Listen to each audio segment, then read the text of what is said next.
And then 3, 2, 1. So Brian, welcome to the Humanity Podcast. Hi, cheers, man. Thanks for Good to see you, mate. So today we're down here to discuss football hooliganism, the Luton Migs. So obviously from your accent, people are going to guess pretty quickly that you're from Scotland. How does someone from Scotland end up down in Luton and involved with the Luton Migs? I was kind of involved in football violence anyway, a small way up in Scotland. I fucking loved it. Yeah. I loved it. Careful with just hitting your feet on that mic stand as it comes through them. Right, so basically, to be honest with you, I didn't know what the person I was in Scotland. I worked in a coal mine.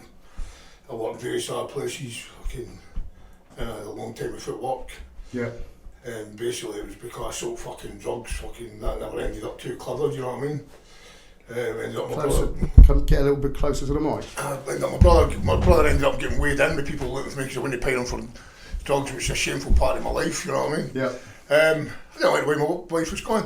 Anyway, I seen there's an advertisement in the paper about accommodation in Luton. I knew I had to leave. I knew Luton was a decent wee firm, it was always in the back of my mind. Yeah. So I headed down south in here and I come here. Cool. And then it's just nature took its course, I suppose, eh? Nature took its course, right. So, the Luton Migs, what's the history of the Luton Migs? I mean, the MIG stands for Men in Gear, right? Nah, don't. What? Migs is Russian for fighter. Migs is Russian for fighter? Yeah. Right. Men in Gear was made up partly by the press. I mean, I can't say 100% basically because I come here in 1995, the Migs have been on the coast since about 84. Yeah. Do you know what I mean? But I know through that I know 100% that Men in Gear is bullshit. Yeah. And it's a catchy name in that, but it's no what it means. Yeah, so MIGs is the Russian word for fighter. MIG crew. That's cool. MIG crew. So a little bit about Luton football. With the Luton Migs, are the lads fans of the football? Of course we fucking are. Yeah, so it's not just about violence, right? Is it fuck? It's not just about violence. Listen, you can't just turn up at Luton and decide you want to fight and come along with the Migs. It's not how it works, man. Do you know what I mean? And how does that work as well? Because I think like probably a lot of people, I mean, I suppose what are the lads like? Like, is it what people expect? Are they generally nice guys? The nicest blokes you ever meet in your life. Yeah. Honestly. Yeah. Like bandy brothers, man. Yeah. When people meet them, like, I've got a mate, I took him in the boxing recently and he said, oh, they're a nice bunch of lads. I said, what the fuck did you expect? Yeah. They're my mates. Yeah. Do you know what I mean? And they're not just my mates. I said, you know yourself, I just done a long time in hospital there. Yeah. Right? Yeah, last time I saw you as well. Charlie, your mate, was in to see me all the time. Yeah. He's good as family to me, there was another person, I'll not name her, but she was there every single day. Yeah. My mate Paul Black was there all the time. Yeah. When actually people found that I was in hospital, I had 17 visitors in 2 weeks. Yeah. And that was all football related. Yeah. Right? That was all lads through the football mode. So when I left, honourable lads, but just, you know, how does it happen that someone ends up getting into football violence? Well, I wouldn't recommend it nowadays, but back in the day, when I was a kid, the casual thing started. Yeah. So it was all Lacoste and all that. I fucking love Lacoste. Yeah. Right? And Adidas trainers now. I'm a skint boy. I come from one parent family in a mining village. Yeah. None of us had money. We were all fucking brassic, man. Yeah. But you get a bit of clobber, all this shit about it that changed every week and all that shit. Don't believe that, man. You want your trainers to feel off your feet, man. But Motherwell was next to us. Motherwell were the best dressed in the West. There's no two ways about it. Motherwell casuals were fantastically dressed. Yeah. And they come from a steel town, which unemployment was quite rife at the time. You've got to remember, this is Thatcher's Britain, right? Yeah. And the clothes they wore was unbelievable. Yeah. I come from a village maybe 10 mile away from there, so it just kind of caught up slowly but gradually. But then you started going to football wearing the clothes no wearing. I'm a Celtic supporter. Celtic fans did not like Celtic casuals. Right. Not like casuals, you hated them, man, and fucking that. But I used to I went to Motherwell, I went to Ayr United, I went to a few Celtic games as a casual. But at the time, my mum said to me, "You're losing a bit of weight." I said, "Fucking should be. I'm getting chased around Scotland every weekend." You know what I mean? Because if you never would have, but to be honest, it was me and my mate Bobby. Some people took to it. Like back then, by the time you went to the mob of 300 lads. Yeah. Yeah, but 300 lads only get involved. 25s get involved, man. Yeah. Do you know what I mean? And then when it comes right on top, and Yeah. people did get fucking damaged, like, Yeah. and people fall by the wayside. Yeah. And then you get dickheads like me who are in their 50s that still fucking get involved, do you know what I mean?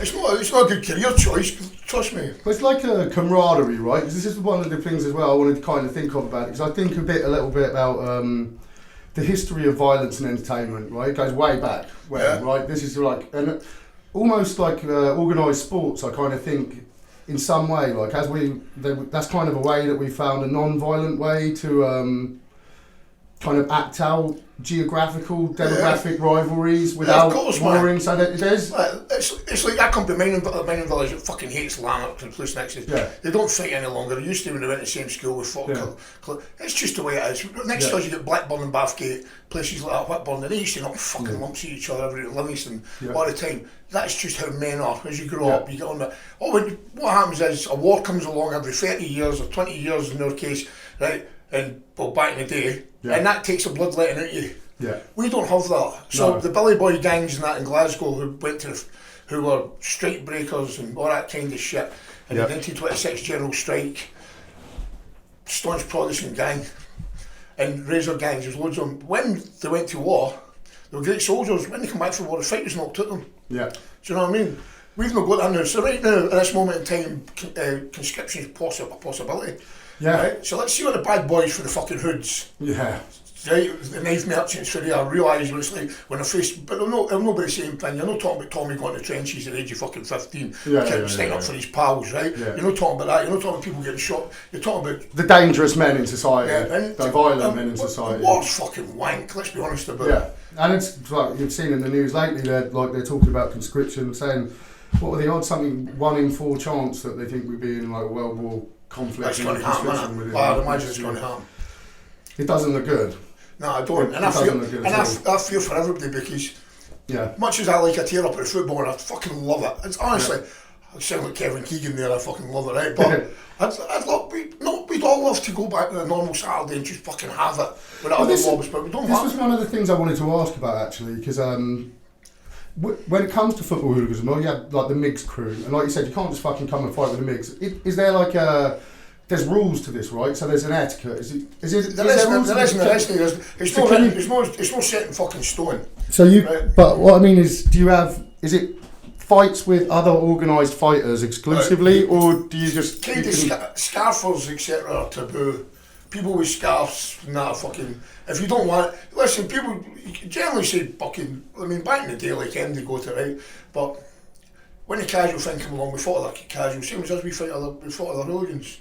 Yeah. I can think I've seen scarfers getting clumped a few times, but not very often at all. In jail, what is shit about? Like, it's fucking not organised. Don't hear that pish. People phone people like this. They go and fight. They're fighting.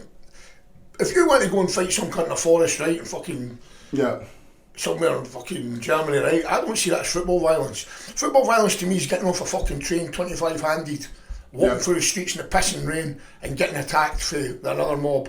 Your adrenaline be fucking pumping like fuck. But it's not just a gang of guys going and beating up on some random fans. Nah, it's a fuck. Nah. This is the thing I'll say, I'll get it in now as well. Yeah. I'm unashamedly a football hooligan, right? Unashamedly, I'm fucking proud of it, man. That is the truth, right? I loved it, man. Right? It made me for a person. I come from a wee mining village. I'm fucking well known down here now. I was, right? I actually fucking loved it, right? There's a wee bit of idolisation of younger boys at one time and everyone's growing up because, and you don't fucking, look, my ego can fucking deal with that, right? Yeah. I've not got an ego as much any longer, but back then it was fucking excellent, right? I loved it. I keep saying that, but you queued up to in places, we queued up to in places and the bouncers would fucking let us in. Yeah. Right, the MIGs would go in places before any other fucking all that kind of stuff. Yeah. Right, them days are gone, they can't know through the MIGs, all basically now, right? So you're the boys about town. Yeah, we're the boys about town. And I've got the arse end of that. So around the town as well, there's like notable figures. Another thing I wanted to bring up, the Tommy Robinson, and I mean the original Tommy Robinson, the real right? Tommy, the real Tommy. I won't call Tommy. I'll call Yaks. Yeah, I don't. We can speak a little bit about Stephen Yaxley as well. But so Stephen Yaxley, known like through society as Tommy Robinson, written books under that name. I think he's got another name, Paul or something as well. He's actually got a few names, yeah, he's got nicked on there, Nurgis' passport and that, hasn't he, so. Yeah, so he took the name Tommy Robinson from like a Migs, like a notorious Migs. It's not for me really to say because I don't fucking know, right? But I do know for one thing. I think there was a bit of jealousy between Yaxley's uncle who started up the Migs and started the EDL, right? Yeah. And when it was a thing called United People of Luton, UPL. Yeah. And Yaxley's name was, well, Yaxley's name, but Yaxley was a man they were looking for, right, for that, because it was 2 demonstrations in Luton. Yeah. Got very fucking rowdy, one of them were all built being total wankers, etc. Yeah. And it was just, we're sick of what's happening to him. It was a response to what happened when the soldiers come. Yeah. Right, it was nothing. I remember that day as well, you know, where they said, when that Wayne Bennett, or whatever his name is, for one of them anti-racist groups, said they attacked a Muslim area. Right. I was there that day, right? I'm telling you now, I see Stephen fucking Yaxley, fucking Lennon, AK, Tommy Robinson, right, whatever he wants, stopping a geezer, hammered for attacking people of colour on Chapel Street. Yaxley stopped that. I seen it. I witnessed it, you know what I mean? Yeah. But basically, I think just go back to Tommy wrote a book. Yeah. So in case if you put his name in a book, he can put his name in this kind of thing. Yeah. But I don't think it's something he actually fucking too proud of nowadays, like. But it kind of split our mob up massively because at the time the EDL things were going on, people going to it, and we never the football mob. Yeah. Because the majority of the football mob was going to fucking EDL. So there was kind of like a relationship. Was the two overlap? The two of them were pals. Yeah. Well, two of them. I was in Newcastle. I was in Newcastle when Tommy met Tommy, right? Yeah. We played Newcastle in the cup. And if people listen, man. People say about things about Yaxley. I'm going to tell you one thing. My personal experience with Yaxley is one of the fucking nicest geezers you ever meet. Yeah. Right. But in saying that, he's never said nothing to offend me or anything like that. That's my personal experience. I speak what I fucking find, right? Yeah. I walked in the pub in Newcastle that day, and the first thing he said to me, Britain's most hated man, by the way, says to me, Brian, have you got anywhere to stay tonight? If you want, you can stay in my room. Yeah. Right? That's the type of bloke he is. And I went in there speaking to Tommy, and Tommy was there, right? So there's Tommy, and somebody was shouting, he'd just come from Glasgow, right? So I was talking to Tommy Robinson. Yaxley's the other people shouting, Tommy! And basically he's what Tommy really said. But I was trying to say, I'll tell you about Britain's most hated man, Yaxley. Yeah. That day, we walked for the quayside in Newcastle. Yeah. I'm wanting a fucking row, you know what I mean? Yeah, yeah. Right. And a mob is, good mob as well. And we're walking up towards the train station. It took us about an hour and a half because every 10 feet, Britain's most hated man, Tommy, selfie. Yeah. I'm fucking telling you. People walking past him, right? People walking past him like, this is, but Mr. Racist bigot that everybody hates. Know what I've witnessed, man. That's the thing. He's made a hell of a name for it because he's like kind of spoke out against Islam and stuff, I think, and you know, English defence was seen as. I haven't watched all of his stuff, but I mean, like I watched a podcast that was sent to me by Charlie. It was a while back, and I sort of listened to what he had to say on there, and I thought, well. So from the sound bites I've heard that have made him look bad, I mean, I think this happens quite a lot. Because it actually seemed like, most of what he said seemed quite reasonable.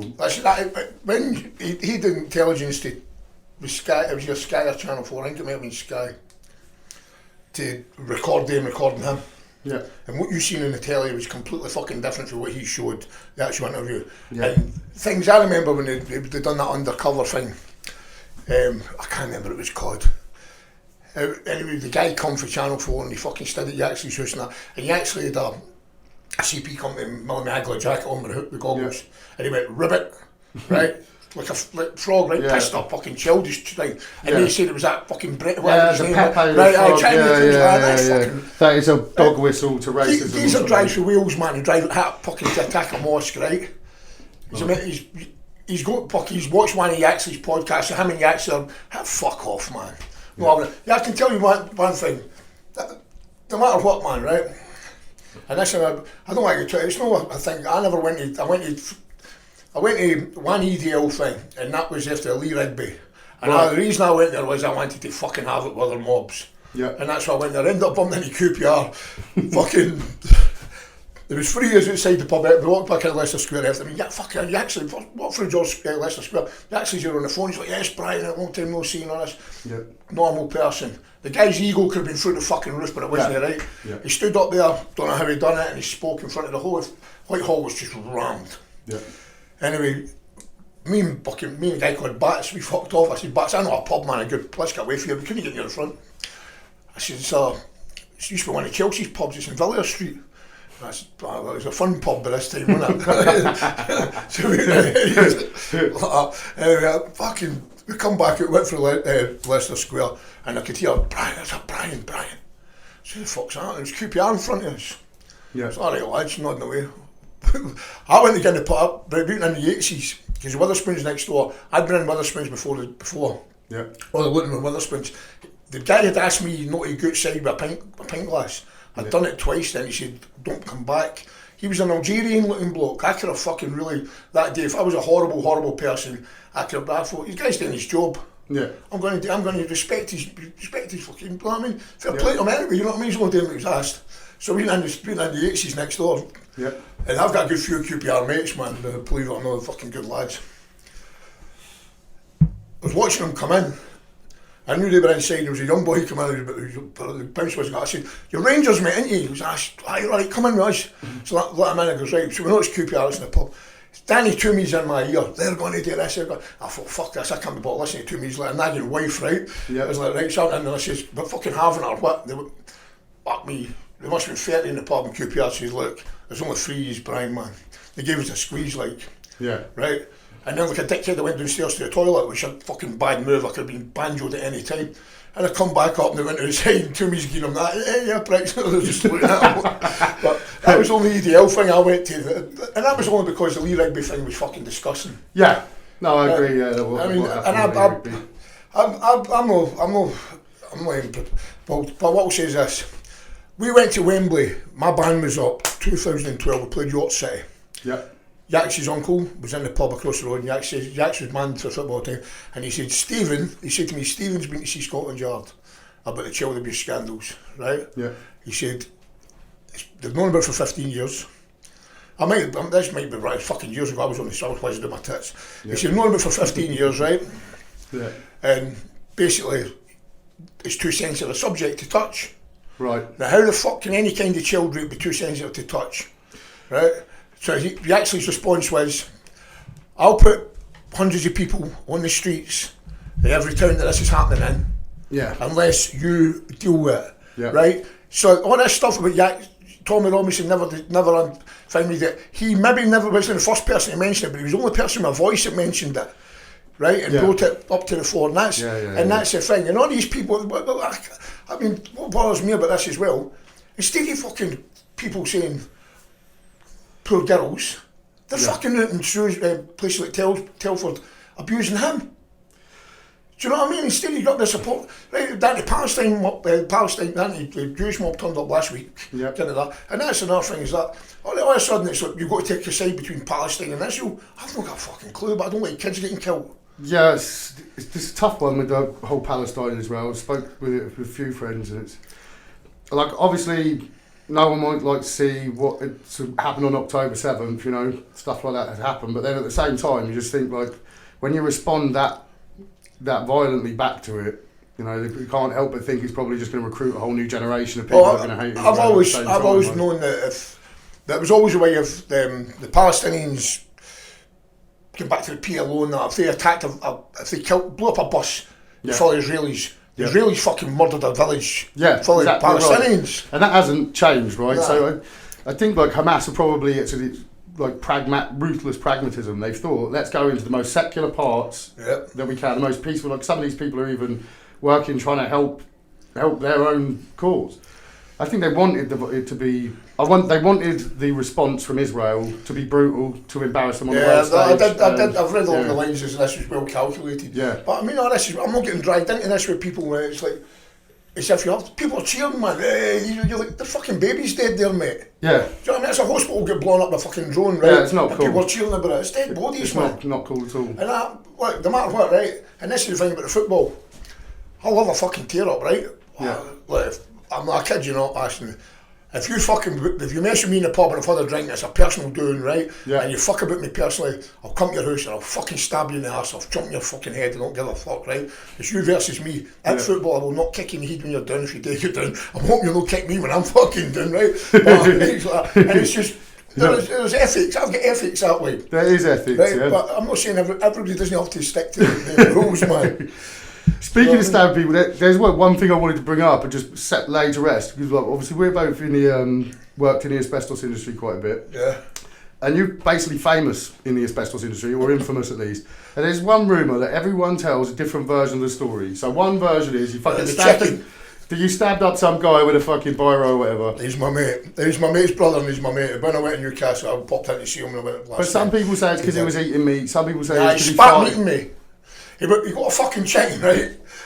If you ever sees this or Gary sees it, I apologise profusely, right? But I was fucking on the gear and that day, going to work and everything, mate, was fucking hammered. But he's sitting out there, Damien, his name's Damien Davison, he's a good lad, man. Anyway, he spat by the chicken and it fucking landed. Yeah. Well, he didn't spit it deliberately, but fucking, there you go, right? And I went, fuck's sake, and he started laughing. So I snapped, I just picked the fucking pen up. Yeah. I stabbed fuck at him with a pen, man. I done him in the nut, done the shoulders, things like that. And then I was like, clean me little fucking man piss. You made him clean you as well? No, they were trying to clean him up and I'm going, clean fucking me. You know? And I'm like, and I get sacked that night and I'm like fucking kneeling in tears, feeling sorry for myself. Like, fucking, that was just one of them. But I believe that everything you do, like you force the change you fucking wear in life, right? Yeah. Right, all that kind of thing. And that I deserved. Because I was stomping about that fucking... Trying to task were good to me, man. I've got to put me through my driving licence, all that kind of stuff. Your driving licence? I don't drive, man. They've got to pay for it. They've got to pay for me to go through my driving licence to make a supervisor and that. Me and my mate little Alex, man, funny as fuck he is. Right, but fucking, and because of that, I got a phone call that night on the way home. I was like, I was just acting. How I never expected not to be sacked for that, I don't know. No. Do you know what I mean? And that was a dark time because Christmas bonus gone, fucking new work, Christmas coming up, 2 kids to pay for, all that, fucking, do you know what I mean? Yeah. But I've been on, listen, I'll be honest with you as well, I've been on the fucking, I went to see my son down in Devon, come back on the Sunday, I've been fucking on it every day. This is like a Wednesday, I've been smashing it fucking, I was just never out of place. I think a lot of the time, if you're taking a lot of drugs and stuff, you don't realise how fucking crazy you are. Like, because there's people that think they're absolutely fine, and like I think it's really a month or so after they've just been straight for a month that they realise I was fucking gone. I nearly killed a geezer last year, right? I'm not going to get into too much detail. I heard a rumour about him, I was told a rumour about him. I was on the fucking sniff, I was on the steroids, and I was on the whiz, and I've been up for days, and I swear, this young lad, I'll say his fucking name, right? Because I'm telling you, his name right? Right. And I was told he was a rapist, right? That guy said to me, I'll come and fucking face you. Right? Yeah. He come and faced me and he told me face to face he wasn't. And if anybody watches this and bring me, that boy in my opinion, I'd cut that bit out if I was you, asking me, honestly, right? But yeah. His name out anyway, right? But that boy in my opinion, didn't do what he's been accused of. He's come and faced me, and I was a fucking bull, right? Yeah. Like that, man, fucking shoulders, and I was raging. Yeah. I've got a pickaxe on my shoulder, I'm in the fucking street, broad daylight. Yeah. And I'm going to take his head off him. And he fronted me, and that, to me that's... It was only a couple of days later I thought it was a bit irrational. Yeah, because it's all that going on in the head, just getting you rolled up, plus the fucking rumours going around. But you know, but respect to the lad for coming and saying his. And if he is one, he's got it fucking coming like off like every Tom, Dick, and Harry, right? But in my opinion, he fucking ain't. Yeah. Right? Do you know what I mean? Fairs. Because I'll tell you what, I wouldn't. In fact, any cunt, I'm not joking. There's not many people face me with my nut, my pickaxe handle. No. Right? Because I'd be fucking getting off. That's the thing. I had to try and explain. The boy was dead if he fucking... Yeah. Yeah, fair play to him. The thought of you going around with a pickaxe is probably pretty fucking frightening to most of the population. You know what? I've come back, I was on the juice and that as well, like... I mean, it's only nerves are rational. And by the way, I mean, the whole thing... Yeah. I mean, if you're a psychopath, right, you're a psychopath. You take steroids, it makes you fucking worse. If you're an angry man, and you're on a juice and but I'd never found steroids turn me like angry, but that day with the coke and the fucking and the fucking hatred of rapists and everything, I was like, you know what I mean?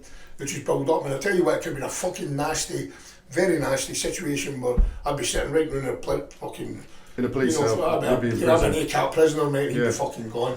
all because of this, because of somebody giving it fucking that, man. Yeah. Do you think if you have you been to prison? Of course I've been to prison. I know you've been to prison. Yeah. What do you make of prison? Is that an environment where you get along there? Mind it. See that's when people say about I didn't like. I'm on a rush to go back, man. Yeah. Right, don't be fucking wrong, but I didn't mind that. Yeah. At the time, the last time I was in it, I've done 13 months. Well, I've done 6.5 for 13 for football violence. Yeah. I was expecting 3.5 a year. Yeah. Fucking get 13 months. I was delighted. Take that. Bearing in mind, fucking that was a day and a bit. Yeah. That was a day. I'd actually. And people, I've got Watford fucking, I've been on trying Watford lads. No, you never done that, but I can fucking tell you now. I jumped in their end and fucking volleyed a geezer, right? Myself. Yeah. Right, and it was witnessed, there plenty of witnesses. I don't give a fuck if they don't believe me, I don't like them anyway, right?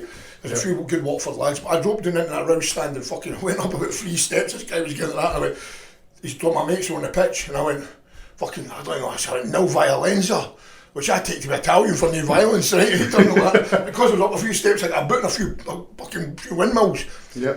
Another geezer, Deanie, he jumped in beside us. Yeah. So we're in their end, and then big Marky Carroll and that come and pull me out. Yeah. Right? Fuck me, it was a big old fucking... But I wanted us to do the whole end. I wanted us to... They say I was a family stand, fuck off, they always say that, right? You know what I mean? Then Watford come on behind us. Yeah. We're on the pitch. Or somebody I get pulled out and somebody threw a hose in the pitch. Right. Right?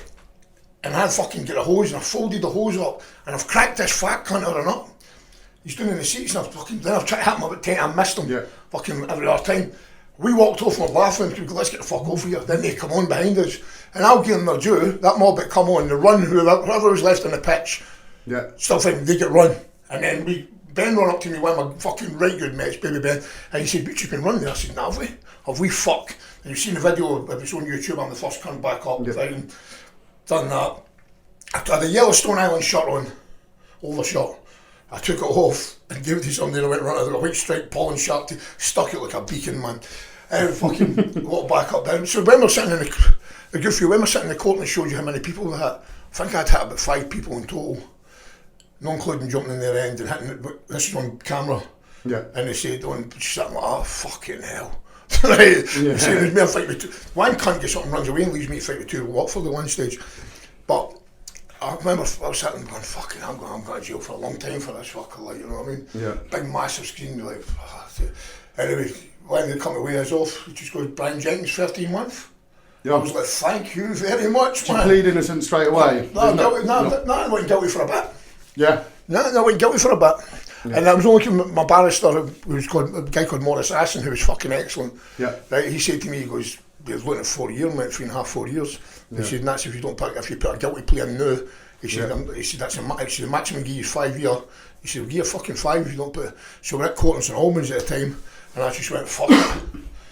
I got up from my breast, but I was holding it to the end. I was he goes, it's fucking well. Even though because they nicked it happened in September, and they nicked us in January. Yeah. So we'd basically, like, fuck me, it was horrible. The next day, right, it was like, to be honest with you, as I say, you take everything else, they force the change, you carry on life, whatever, right, Dickens, things, right. Basically, man, everyone's got a reaction, every reaction's got a reaction, all that. Yeah. I wasn't going on too well with mates. I was going on, me mates' missus were my oldest son's mum. Yeah. We're not going too clever, right? But then we're getting it back together, and that night, she came back for holiday the day before. And I'm on the phone to her, right, and she said, well, we've got to make a go of things and all that. Yeah. Aye.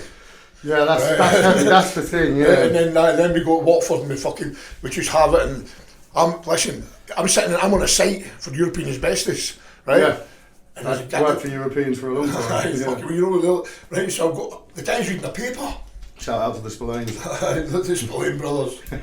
Especially Mark, he's a fucking diamond, isn't he? I love Mark. Mark's brilliant, man, isn't he? And the old girl. I like Jason, who used to work at the yard. Jason, I remember Jason. We were sitting like that, they read the paper, this guy's, it's his son. Yeah. And there's my mate Beaky with the corner flag on the back page. Yeah. And then I'm on the second page in, and there's a geezer white top, he's fighting with 2 lads. And I look at it, I'm talking 30 seconds, and it's just, they say the penny drops, the fucking whole lot of me just went, boom. Yeah. Oh, fuck, that's me, mate. Yeah. That's me. Fucking red hand. And I couldn't speak, and there's another geezer going, alright, Bram, you know what I mean? I was like, oh, I was shaking myself. Phoned up my mate Jimmy Calton.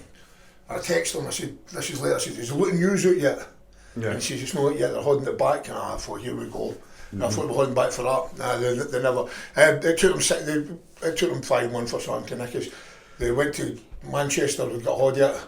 The Manchester on Bill, and they're the CCTV experts, and they just basically produced the full 30 minutes of you like me, myself, and I, right? And everybody in video. I refused to take mine, but it's fucking, there was no getting away from it. You see a bit, there's a one bit of me, I'm smoking a fag, there's a big mob of Luton, walking through the town. And old Bill stopped and I said, do you see me going, fucking keep walking, we'll back off. And it homes in me, and you see the best edges on my flag, and you see me going, wankers. There's no getting away from it, man. They're fucked. Yo. So with all the stuff like, you know, prison time, stuff like that, is it, if you could go back, is there regrets, or would you do it all again? The regrets what I said before about selling drugs and my brother getting attacked because of it. I believe that since I cut the Luton, no. Not really. When it comes to things with my kids and that, undoubtedly, like, you know what I mean? But you're who you are, and you learn as you get older. I mean, when I got to about 50, I started becoming a wee bit humble. Yeah. Right? Before then, I was a big-headed fuck. My ego was through the roof. Yeah. I started doing Kung Fu, man, Wing Chun, and that's... I mean, in today's world, with all like the culture wars and stuff, like, you know, they say, look, toxic masculinity, I think you're probably an embodiment of what some people would say is toxic masculinity. What do you think about those fucking people? Everybody likes an ego massage, doesn't they? Yeah. And football, well, I'm a fat ugly cunt, but I got my end away a wee bit more from a football hooligan than I did anything else, man, let's be honest with you. Things like that, there's stuff, but I'm in 2 books about football violence, I think I'm something else. You know what I mean? But it's not something I'm ashamed of, man, ever. No. But it's to be honest, there's me.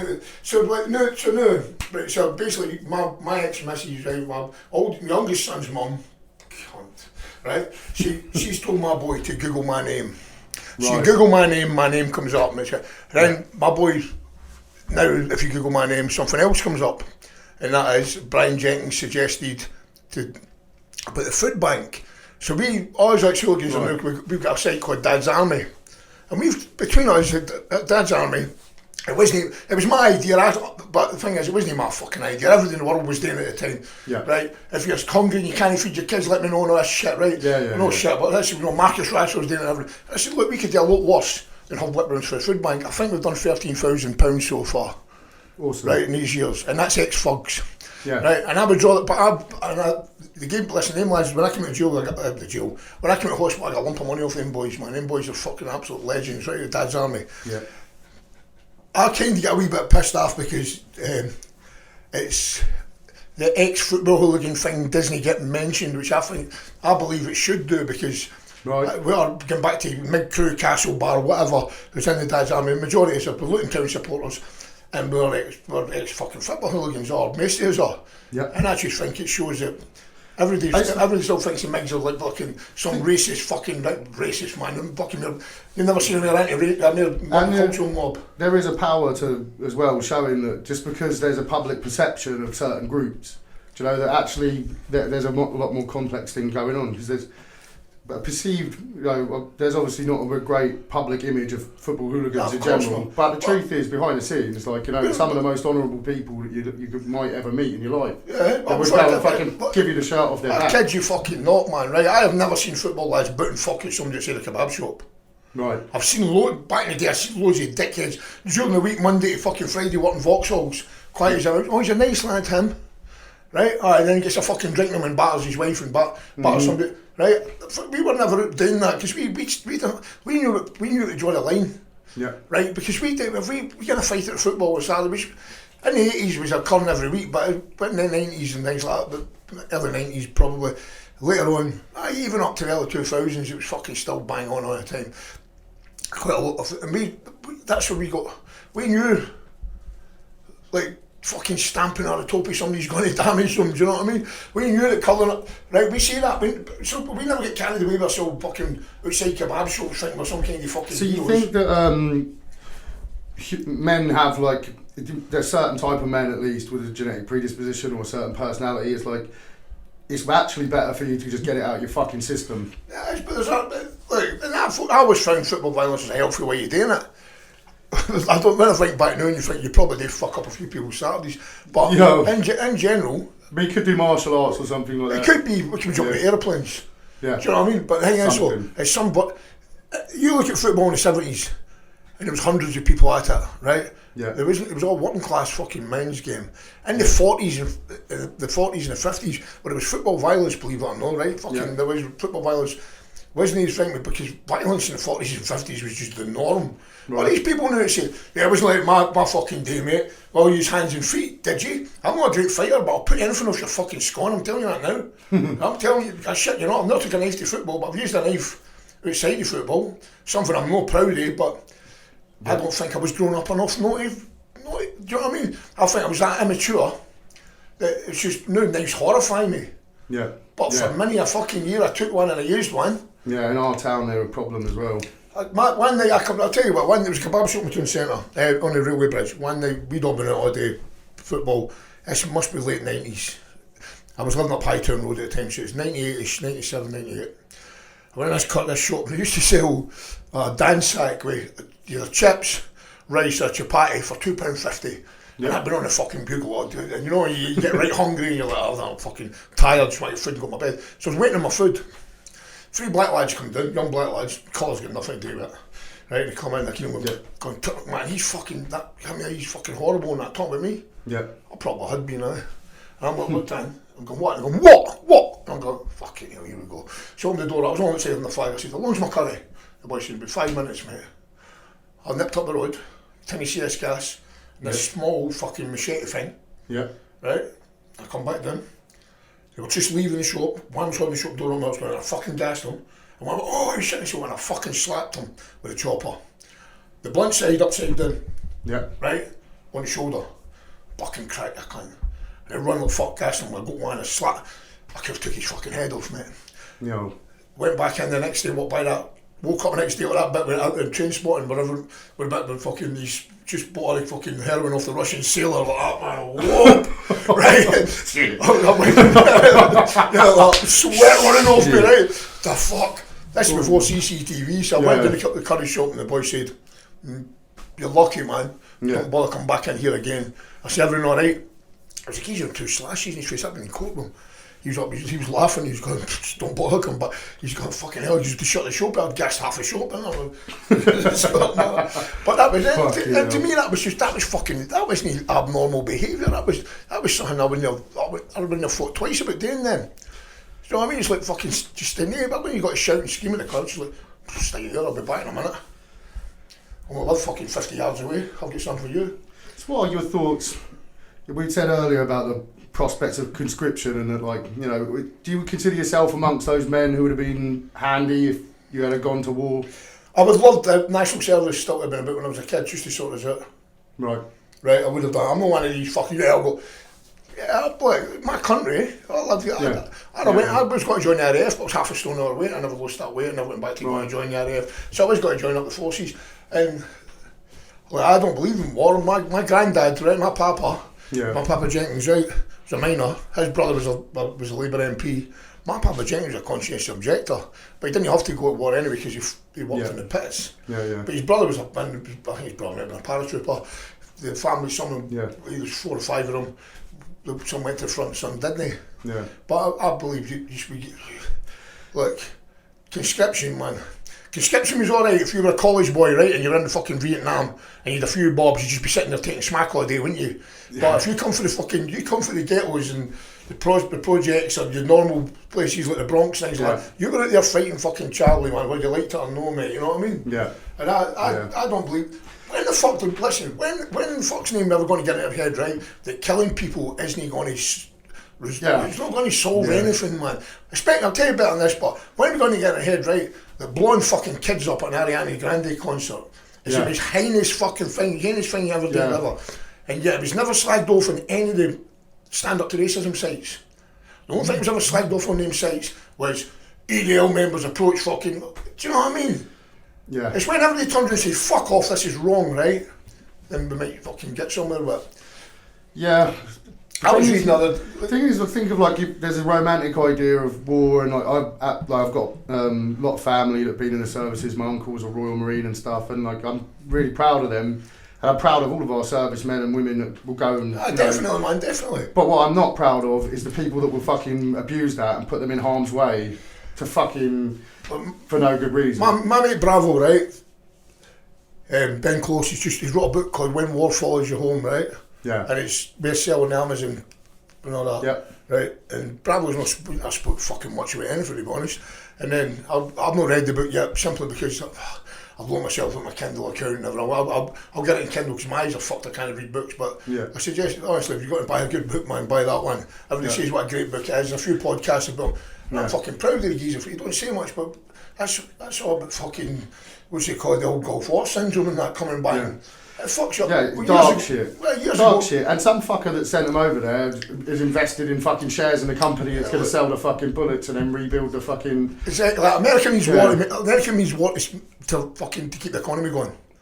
It's that's like a fucking fact of the military, right? Military industrial. That's what I mean. It's like it's the same as you get. When you sit here all day and talk about fucking COVID-19. COVID-19. I've got a 15-year-old with a 16-year-old son who was on. What I'm aware of, was under the belief that was just invented by he says that's financial, right? And that's a kid saying that to you, right? I mean, like even the problem is that anything that fucking happens, whether it's real, whether it's not real, whether it's whatever it is, there's always that group of ruthless, pragmatic, self-interest that will make fucking money out of it. Man. If there's a shortage of something, there's money about it. If there's a riot, if a kid gets shot at school. So someone's going to fucking be like, great, let's go get the mother to go and speak on gun control. Like, do you know what I mean? Someone's going to use it, and someone's a bottom feeder. Madam McCann goes missing, some dopey bird for fucking Yorkshire decides he'd fill a kid full of tomazepam and stick it under a bed for 5 weeks. Yeah. Try to make a few quid with that. Fuck. Fuck. Do you know what I mean? Things like that. But did you see that fucking girl who claimed she was a Madeleine McCann girl? No, I never see. She apparently, I saw some. See that thing, right? I'm happy with that. Not happy. If it ever happened, I'm glad it happened to somebody who had a few quid, right? Instead of the likes of fucking me or you, right? It'd be like, there you go, out partying and leaving their kid. I mean, these people were middle class, right? The doctor, right? Right. So if that was somebody for fucking Marsh Farm, mate, that wouldn't be mentioned again, right? It wouldn't have been that kind of thing. But I've changed my mind about that so many fucking times. I've watched the programme and I don't actually believe they're guilty yet now. I think they're, like, if they are innocent, I feel really sorry for them as a family. I feel sorry for them. How they fucking, I feel sorry for them, like, you know. I think the clue's in the Nephis' bit. They're closing the case? I think the clue is in the Nephis' bit. I think she's, my opinion is they've doctored them so they can fucking, like, fucking hell, man, your mum probably do the same yourself. They're half a bottle of Benlin, son, get your head down, shut the fuck up. Yeah, a bit of whiskey on your dummy and that, you know what I mean? And that was it, from your teething. Right, I think they probably just went a wee bit too quick with the fucking, you know what I mean, they put them under. There was definitely a minute during while that whole thing happened where they were pretty much, I think, the feeling of a lot of people across the culture was that they were in the spotlight as but when she turns around and brings a book out and says you cannot copy this book, you make it so public property and then take the public bit away from it after the public's funded the fucking fine Maddie thing where they gave up their jobs. And it's a fucking, I tell you what, it's a conundrum. But I mean, there's a barrel of snakes in it. But to be honest with you, any fucker that leaves their children, there's a lesson. They'll not do it again. It's a lesson, yeah. You're running a risk. You know what I mean? I would never. I don't know about you, but I would never have left my kids fucking 2 minutes to run to the shop to put the bins out. Yeah, well, obviously, I've got an 11-year-old son, and for me, that's too young for him to be left alone. But you hear things. I mean, I can't say I'm not the best dad I wanted to be honest. But when my wee boy used to come and stay with me fucking Archie, I remember you could play 360s in Stevenage. Yeah. It's just a complete. It's a bit. It reminds me a wee bit of that fucking bit of Pinocchio with the child snap. Was it Pinocchio? They're going, all the kids are running off the fucking scale, running about wild. Right, that's what that 360's like. They're fucking mental in there, right? And I'm like, where is he? Then I was like, you can't get out because your photograph has to be took. Yeah. And but I was packing, I couldn't find a little shit. right? And I was like, and the panic was like, oh, like, do you know what I mean? Like fucking. It's another thing, isn't it, when you become a dad? I remember when my son was first born, I was there and I cut the cord, and neither me nor his mum cried, and I was like kind of thinking like, well, you know, I kind of expected this big moment, but like. When I first noticed, it was like 2 days later or something, and I had this fucking dream that the pram fucking rolled off into the road, got hit by a car, and I've come up out of bed and like every fucking muscle on my body was tense, there was tears in my eyes, I was like, whoa, like, because I already knew how fucking what emotions feel like, the amount of I was in tatters when both my kids were born. I can especially my first one, Marie says, Dylan, she goes, what do you look like? I don't fucking know. And Archie was fucking mad, he was cesarean section, he was fucking huge. But I remember one day, Archie's mum Jo was out with her mate. Yep. And I was in the kitchen, I never slept in the same bed as them fucking, for a minute Archie was born. I was just selfish cunt anyway, I was in the spare room reading fucking books, my headlight on fucking. Yep. Anyway, we had a king size bed and Archie was in the bed with her. But I went in and jumped in bed with her that day. And then she was out, and something woke me up. And I swear to fucking God, Aston, right? That boy was blue, man. Right? And I fucking, Archie! And this went, I'm not talking, this wasn't Archie, and he woke up like a child should wake up. Yeah. He was fucking quite cold as well. And I was Archie! Like, and then he just snapped. Then he started, fuck me, to this day it still scares the shit out of me, man. Yeah. Right? Yeah. And I believe that something woke me up to say, he was in the road, that was a caught death, man. Yeah. Without a doubt. So, do you hold kind of spiritual beliefs? Religious beliefs at all? Yeah, man, of course I do. I was saying to Charlie, me and Charlie were out there, we done a normal, went to go for something to eat and the place was shut, you know, that one in Watford. Yeah. So we come back. I went there with him for my birthday last year. We went back to go to the Kong thing, and I was saying about fucking this there. That's buy one, get one free coming up soon as well. What is it? Yeah, it's for their New Chinese New Year, that's right. We did see it. But when I was in hospital, and obviously I've been told I could have died and all this, which I never knew at the time. And all that, I said to Charlie, you know what I'm saying? And I had a few horrible nights after coming to the hospital there, but I couldn't sleep. I'm fucking legs go, but I'm restless legs and arms. And have you ever heard restless leg syndrome? No. I used to get it in the knees all the time, it's fucking horrible. Right, but I get it in the lying bed and you just get everything twitches. Yeah. Like fucking, I'm a twitching cunt anyway, but I mean, I was moving everywhere, right? I was like, I was twitching, I couldn't sleep. Yeah. And what fucking sorry he's off, what sorry him off.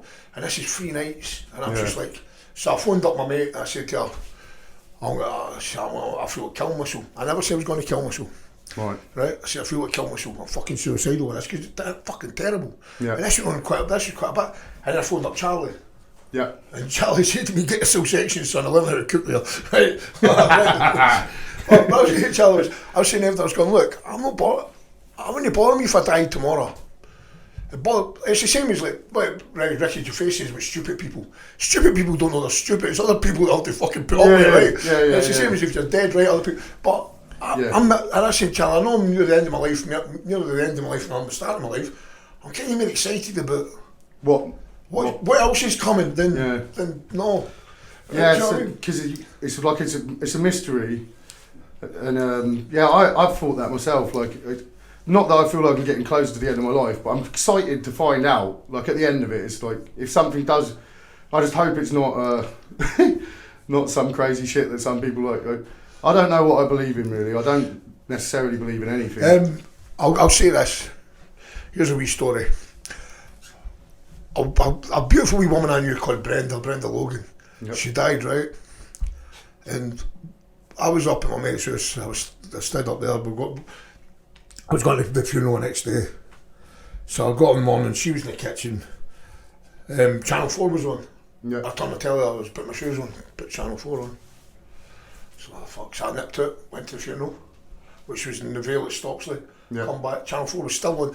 She was never ever have left the telly on, she'd have turned it on, and the racing was on as well. Right, and I wouldn't have put the racing on, she wouldn't have put up that. And so I come in and said, Fanny Logan, 71. The Brenda the habit of calling me a Fanny. My second name was Logan.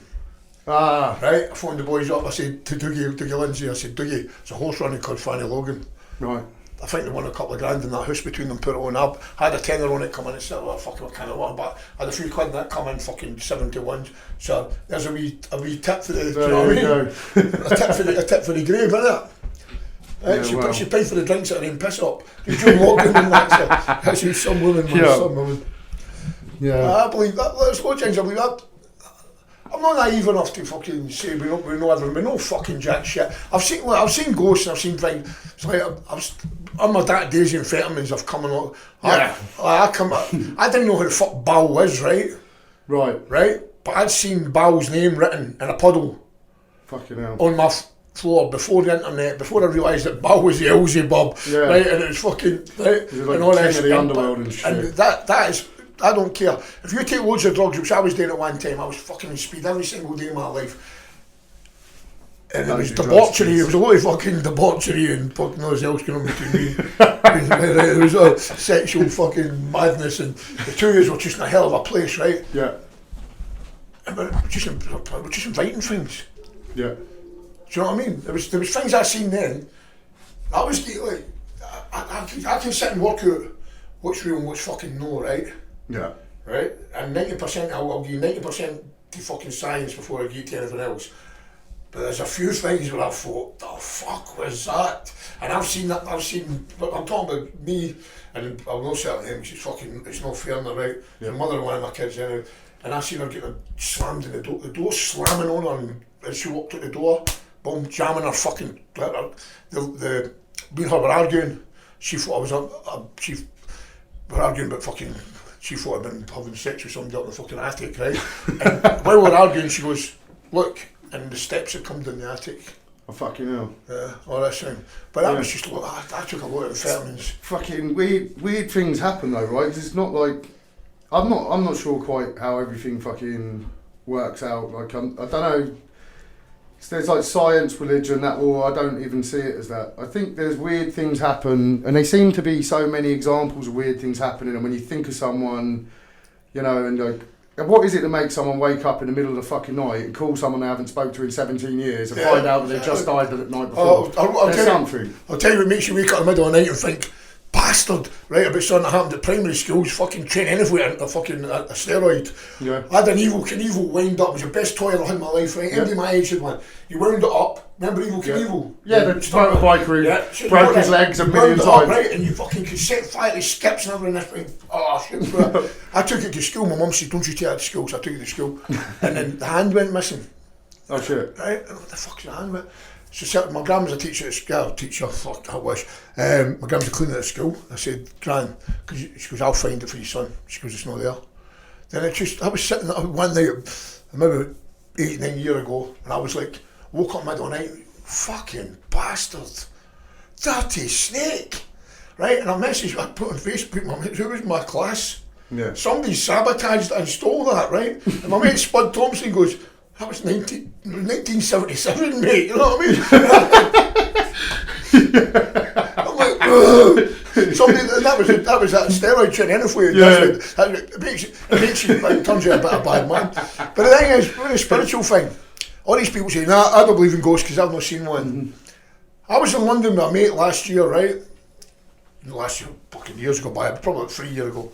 And we were sitting outside a pub in Kensington. Yep. And there was a balloon come bobbing down the street. Probably hand height. Like it was being held? Yeah. Fucking hell. Right? And this lassie does not bullshit about anything, right? She's quite... in fact, she'll give people the benefit... She don't even doubt people, she gives people the benefit of doubt about things. When it got to the corner, we sat outside this pub because we were moaning about the fact that they never took cash and how much it cost for a wee bottle of Prosecco and all this shit. Yeah. And we watched this, and as it got to the corner, it took an absolute fucking turn. Right? And the same, so something at the heart of that balloon. And I keep, it was a pink balloon as well, it was a dark night, it was a pink balloon that stuck out like hell. It was just weird as thing. But when people say things about, I don't believe in ghosts and I don't believe in this, you know fuck all. And I like the fact we know fuck all. The more that we know, the more we know we don't know. Like, even when you look into like crazy shit like quantum mechanics and fucking string theory, you think like, whatever the nature of reality is, it's definitely nothing like we fucking intuit from... Exactly, man. Look at quantum physics, man, watching a boiling kettle. Yeah. It takes longer if you watch it. It's madness, man. But I love all that. And this is the thing, it's like, at school we get fucking... School shit because you get taught shit, right? Now because the internet and everything you can let, I mean, the internet's not just porn, man. As simple as that. A lot of it's porn. A lot of it's fucking porn. Right, but shit. Have too many nights on the gear, you get down to the weird porn. Nugget porn. You've got to delete everything, man. Do you know what I mean? Like, midget amputee porn. That's it. Old nugget stuff is spinning. Fuck me, I try to stick to safe credit. Not that I watch it, but the internet's just probably. I've been on the British. I go on the Encyclopedia Britannica site. Right. I just pick something. It's fucking amazing. I've got one of your books here. Charlie Mellon, he gave me one of the books that you'd lent him. Because he lent it to me, Nazism, like the foreign policy. That's right. I got that for 10 pence. That's fucking decent, that book. I just got into it. Well, it's an encyclopedia Nazism or something. Yeah, it was interesting, but... isn't it? It is, yeah. It's like maybe been thinking about it, like... I've been thinking a lot, I think a lot about like, empires and wars and stuff anyway, but specifically now it's getting more relevant. You've got everyone asking if we're going to be in World War III by next year. We've got World War III now, but these next year, yeah man, fuck that, I ain't fighting man. What's Britain ever done for me? Fucking put clothes in your bag for a start, you cunt. Shut up, right? I know shit as well about never used nice when I was a kid. Manchester United played Wolves, and I think there was about 40 odd stabbings, and that was in the 1969 son. Luton played Watford, and there was something like 14 stabbings, and that was in the 60s, right? Madness, man. All this bullshit, right? I'm from Scotland, for fuck's sake. Jobs carry knives, man. That was always a thing. There was more knife deaths in Scotland than there was anywhere else in Europe. Not any longer, I believe it's a bit fucking different, like.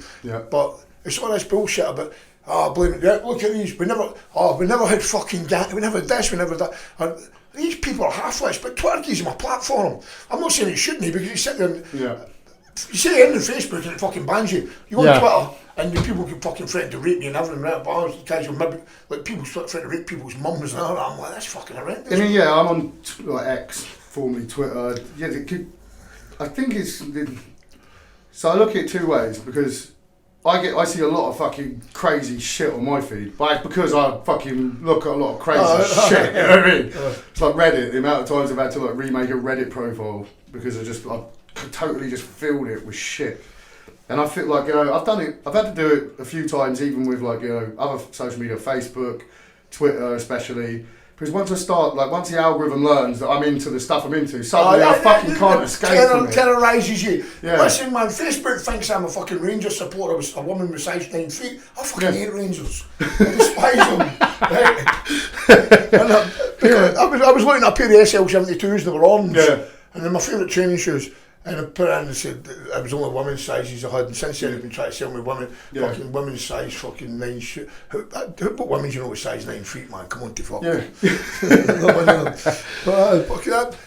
one of the fucking, like, my algorithm has gone from it just keeps on changing, but I'm flooded with shit that, like you said, I'm totally not fucking interested in. I've just looked at it for whatever reason. Well, Facebook used to ban me and argues of Martin Wilson every time that you actually had a demo. Yeah. We get banned for Facebook. Right, because you're an associate or something like that. Just because I was always sticking up. I'm no one. You get these fucking people that are up, but fucking man, that geezer got a tattoo of him. Imagine somebody get a tattoo of you. Fuck's sake. I'm not sure quite how I'd feel about it if someone had a tattoo of me on their arm. That's getting a bit weird. I mean, he's like really famous now. Like he's like. Tell you what, honestly, God, man. He's I'm getting serious here. Other people end up falling out with him because I fucking like him. I always have liked him. I go on well with him. I'm not going to say I like every. I don't like. I know. I've got people. A Muslim mate of mine's Nasser is a mate with Yaxley as well, and Nasser says to me, "They're no mates any longer." And Nasser says, "Brian, he's put his kids in so much fucking." I think Yaxley knows that. Yeah. Right, because as Nasser said, these people would chop his fucking head off and his kids' heads off. Yeah. And he seems to have toned it down with the whole Islam stuff. Yeah, anyway. Definitely. Like the last one I saw, the one that Charlie sent me, and he was kind of more focusing on, the corruption. Yeah. Which no one's going to argue that there isn't government corruption and media collusion. You know what I like about it is. There was one time he was on Al Jazeera and the boy was covering the kind of I don't know the exact fucking, I'm not going verbatim, right, but he's like, he says, in this part of the world, there's a book that says, find the non-believers and slay them wherever you find them. Yeah. What do you think of that? He went, that's the fucking Old Testament. I know the Old Testament, right? The guy was wanting to go, oh, that's the fucking Quran, right? Yeah. Well, right, but the guy's clever. Yeah, he's got his he's a very, and he debates, he's not a fucking, and I tell you what, you could punch him up and down the place, right? He couldn't give a fuck about that, and he showed that. Yeah. So, he's got balls of steel like that way as well, and I always liked him, I always thought he was a good lad. Football, bearing in mind, he was a fucking football lad, right? And he actually was a fucking lad, man. People say, but he actually was game as fuck. Yeah, he's definitely got. He's the figure he is for a reason, because he, like you say, he does. He's not just some fucking. He's charismatic, mate. I don't personally know. I don't know enough of what he really stands for. I'd have to watch more of his stuff. I don't know if he fucking knows what he stands for. I think it's unfortunate. I think a lot of people jump on other people's names. And they give him a bad name, and maybe some of that is, like he was saying, like a coordinated effort to discredit as well. Yeah, but I'll flat out try to discredit him. The thing, I'm alright, spastic. I'm going to touch my face and pick my nose. But anyway, it's like, the thing is with Yaks, as I say, I don't know, you actually just, I'd like to see him, without people shouting him down fucking debate. I can guarantee you, man, when it comes to debating, all these, you go ask myself this question. I watched there's a podcast called Among the Bastards. It's on Spotify. It is amazing. It's a history podcast. Yeah. Mate, I was sitting there thinking, the fuck are you on about? It was one about how England colonised Scotland and Ireland. The reason it can't colonise Ireland was Ireland fought back all these years ago. Do you know what I mean? I'm like, shut the fuck up. What's that? The Act of Union was signed in 1707, mate. It wasn't a colonisation when it's far off it, like. Yeah. But I mean, that's what happened, but it was a mere money. But the thing is, all this is makes Ireland out to be this little quaint place. And to be honest with you, I'm proud to be British, right? Yeah. I lived in Ireland, but I don't fucking actually. The days, I don't know if there'll ever be any kind of fucking peace in Ireland, but my son's extremely proud to be Irish. Yeah. Right? And he's Irish like that. Yeah. And I just feel a wee bit. I'm like, do you know what I mean? Like, I go there and I'm a Celtic supporter and all that. People say, oh, you must like the Irish. I said, I fucking hate the Irish. But I hate the UVF and all that as well, you know what I mean? But my girlfriend comes from like Irish Catholic family. I think they probably have some ties there with IRA and stuff. Like, potentially, like, I don't know, like, they have direct family, but it makes you think, because like my bloodline traces back, like, you know, through English. You just think it's weird how you end up in a situation where the bits of your life that fit together, like your ancestors, would be turning in their fucking graves. It's the finances, isn't it? The only reason you probably come from a wealthy affluent family, the name Knight. Yeah, like right? I'm Scottish though as well. I'm a direct descendant of Robert the Bruce. Yeah. And of but also of William Longshanks. Who was probably Longshanks, in my opinion, I'd say Oliver Cromwell was the greatest living Englishman, right? If you said that in Ireland, they'd chop and pull the face off you, right? Yeah. But I'm not talking about on behalf of Scotland or Ireland, I'm talking about England, right? Yeah. Where he set up the English fucking navy to stop fucking the Ottoman Empire from snatching villages and putting them into slavery, and the amount of fishing boats and trading boats that went missing and put into slavery, and he was appealed to that, and also what he'd done against Charles Stuart, fucking like the new model. There was the other guy as well. Speaking of the Ottoman Empire, they had that geezer, the crazy Scottish John Grant, I think, who went around and was placing buckets and stuff. He was listening for where they were tunnelling under the walls of Constantinople. Oh fuck it! I'll tell you what. There's a crazy Scottish guy in every war in all the history. It's the same as in Afghanistan and that as well, man. Oops. Oh, not this one. Hi. Right, not the things like. But please, but if you go to Argentina. Yeah. Right, it's William Brown, who's Irish, and also there's William Brown was fucking, they bought whaling ships and he fought against the British. Yep. Things like that, but I fucking like, history's fucking great, man. But there's a cool meme, you know, I fucking think about it a lot at the moment, and there was this, it says, it's got like the fucking, you know, Rome and stuff like that in the background, and it says, hard times create strong men create good times create weak men create bad times. I think we're probably at the stage right now where there's fucking a lot of weak men have made some fucking I blame real bad policy. When they started making bags of cement fucking half the way to the war, right? Honestly, that's when kids turned into fucking oddballs, man. But what I'm saying, I've got to get, like, I'm not saying forget about slavery at all. I think that Black History Month should be Black History all the time. Yeah. I think it should be put in the curriculum, man, but schools, right? Yeah. Because then you'll only start getting black and Asian people starting to be proud of this country when you realise that their people fucking fought in the wars for us, first and second wars, and instead of this fucking jingoism shit you come out with down here, but this my tip somebody say, in England won the World War, you're like, fucking go to the village I come from, right? Where something like 1 in 10 of the population get fucking killed fighting in a war.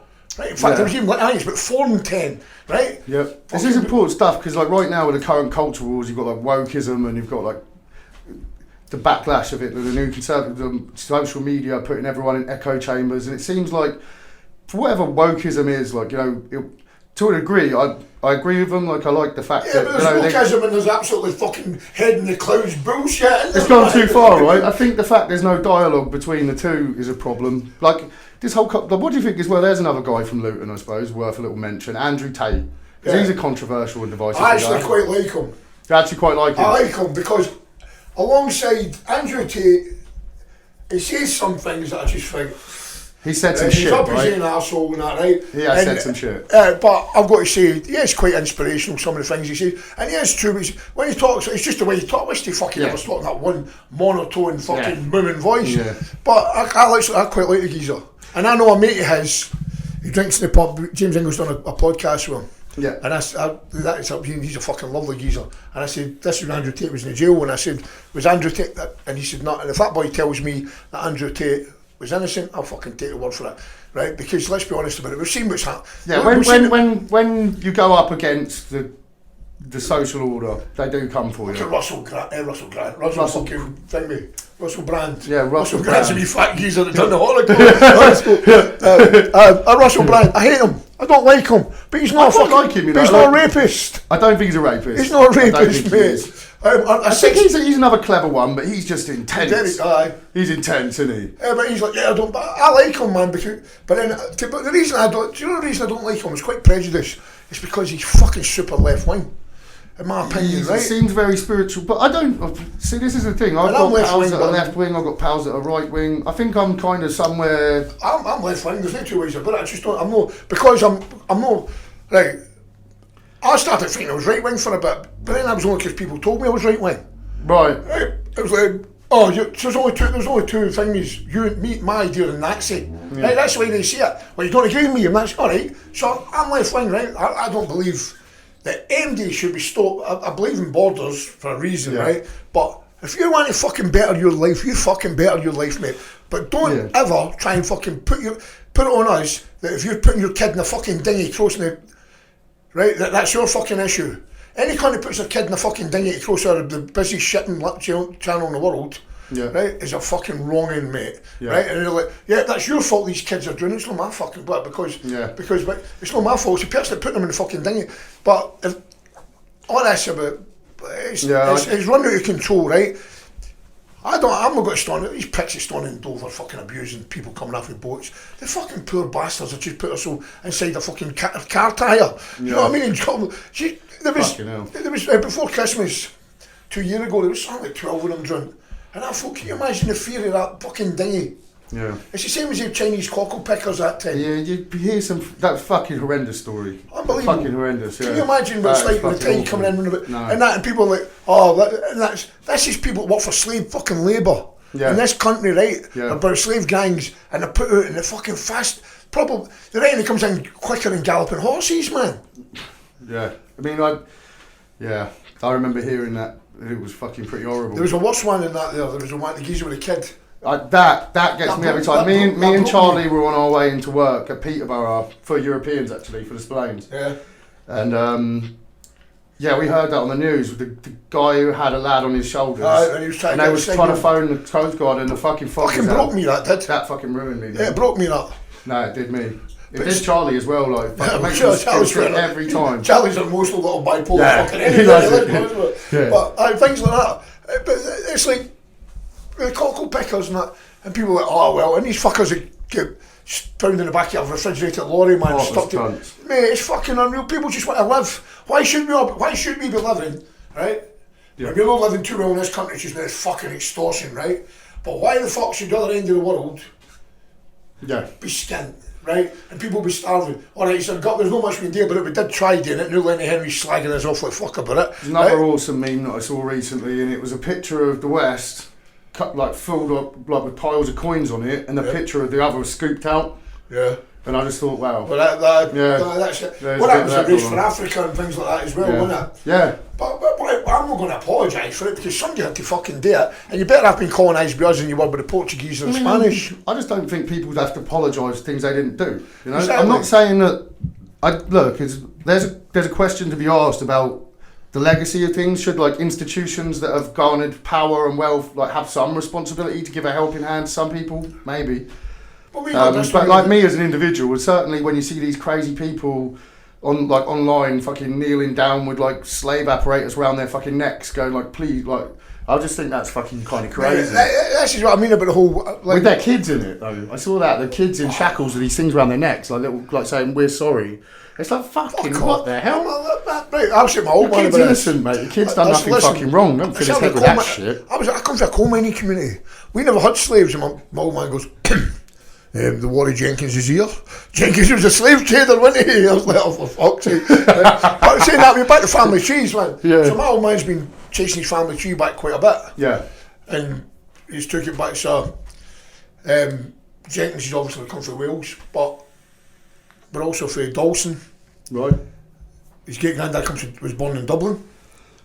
So our fucking family, I've got two brothers, one Gary's and Gareth's out in Canada, Stephen's in Australia. Right. So I just shoot the fucking family trees fucking all over the place, man. Out of the ship. You know what I mean? I'm down here. My other brother Lee, man, he's good lad. He's still fucking, he's my half brother, my brother from another mother, like. He's so I got him visit. He's still up in Scotland. And he's a proper jock singing. He always gets pissed up and fucking he gets a wee bit anti-English and that, but that's what happens, isn't it? Yeah. So when you think about next generation coming up, so like to just kind of get into the head of where it feels, how much would you hate it or be proud if your children were to go and to get involved in football hooliganism? Yeah. No. Yeah. You'd hope not. We don't think, look, our forefathers went to war. Yeah. Right? Grew up and fucking took water for a well, well we don't have to do that, do we? Oh, well, I hope next year I might fucking well be off to war. Well, that's you're still an age, ain't you? I'm 53. 35, mate. No, I mean, there's 100% I'm going to be going, like, ease up, mate. But, yeah, fucking hell, that's probably worth a mention. The last time I saw you face to face, you just had a proper brush in with it. Have you skimmed over it? No, I haven't. What? Fucking hell. Yeah, I come visit you in the hospital, and this was recent, right? It was like a month ago or something. Yeah. And it was fucking touch and go. They didn't know what the fuck it was. You could have lost your arm, could have fucking died, right? Yeah. That was a close call. Yeah, it was a close call, and I've got to be honest about it. How fucking say this, man? I'm mom, eh? And they said it could have been steroid injection, it could have been... I'm finding fucking going to the gym and not using steroids is fucking very, very hard. But I've got to because I promised somebody I wouldn't take them. I'm not taking, I'm laying off drugs, which is sad. I don't give a fuck. I took drugs for the age of fucking, for a teenager to fucking, no teeth left, nothing. Right, I'm quite enjoying it. So I'm doing a bit of boxing on Saturday morning with Frankie Story. Now, young Frankie's a professional boxer. I fucking love it. It's just punching pads and that, but livens me up, go to the gym. But this fucker here, I thought, I was back at work this week, proper back at work, sheeting up, fucking stripping. And it was alright. That's what I'm saying, actually, when I was lying in it, I couldn't sleep in the cunt, and I wanted to chop it off, I wanted to kill myself. I've got weapons in my house, right, obviously. I've got to take the axe, and I was like, fucking... When I got restless legs before, I used to get a hammer and hit under my knee, stop the restless legs, fucking walk for 2 weeks. But I was like... But that thing with the arm and all that... Has it made you think, going forward, have you took something away with you of that? I'd like to fucking say I have, but I'm not really. No. I should have. There should be something, there should be a light that says go and do this and do it. But I was going to university and everything before that. Yeah. No, that's fucked in there. I've not to fight with me a bit. I'm getting back into it, but my legs fucking gives way now and again. And all that. It's sent me back a hell of a lot. I would say I was in a wee bit of fucking depression for a bit, which I'm not going to pull myself out. I'm not pull myself out, other people have pulled me out. Yeah. Do you know what I mean? Yeah, I think that can happen to everyone, really. Like things get people down. Even the fucking happiest looking person, even the toughest fucking person, I don't give a fuck, man. Everybody fucking has a moments where they feel down. This is the thing, is I would say as well, going back to the Migs and the Dad's Army thing, them fucking boys were there for me punch for punch, man. Charlie was there for me constantly. You come in to see how the fuck you get, I don't know, because it wasn't even visiting time. I just managed to blag my way in, man. Fucking big win. I had 17 visitors, man. Yeah. In that 2 weeks, I'm fucking well happy with that. It was sound. It was all lads. No lads I drink me every fucking week. I don't drink me empty. Yeah. Right, but lads that I see and lads that I've known over the years, and I felt fucking quite humble with that, man. No. In fact, very humble by it. As I say, proper lads. And I was nearly crying when Toomey phoned me up and says, "Listen, man, they're holding the whip round for you." Had a whip round to give you a phone. So you're in the scouts. He goes, "Fuck me." Between them, there was like a couple of grand between the two of us. Nice. Fucking brilliant. Yeah. Come out the hospital. I've been in the hospital for 5 years. I've not got a pot to piss in. I've got nothing. I can't go back to work, and them boys are fucking financially supporting me. You can't. That's what people. And another guy, Nigel Dominic. I hope Nigel's on the mend. He's a fucking legend, and he's not well now. And they had a whip round for him as well, and there was a benefit due for him. And that's just. Nigel's a bit older than Miggs like, but he's ex-Luton, big Luton fan, well, a Luton name, and people like that. It just shows, man. Them people are fucking like we're just. From top to bottom, man, it's just respected.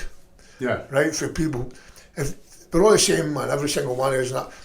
It's the fact that we don't get people ostracise us for, let's say, we're the oddballs in society, right? We're the fucking probably most genuine blokes you ever fucking meet, man. There's no backstabbers. You get found out quick enough if you're a backstabber, man. I heard someone telling me this, because it's a funny thing. Like, people that actually live in a certain life that might be considered criminal, like, you know, certain people, maybe actually this is speaking to a bygone age, I'm not really sure. I don't know how things have changed, but there was like a system that was based on respect, mutual respect of each other, and just the straight up, like, this is what it is, knowing where you stand.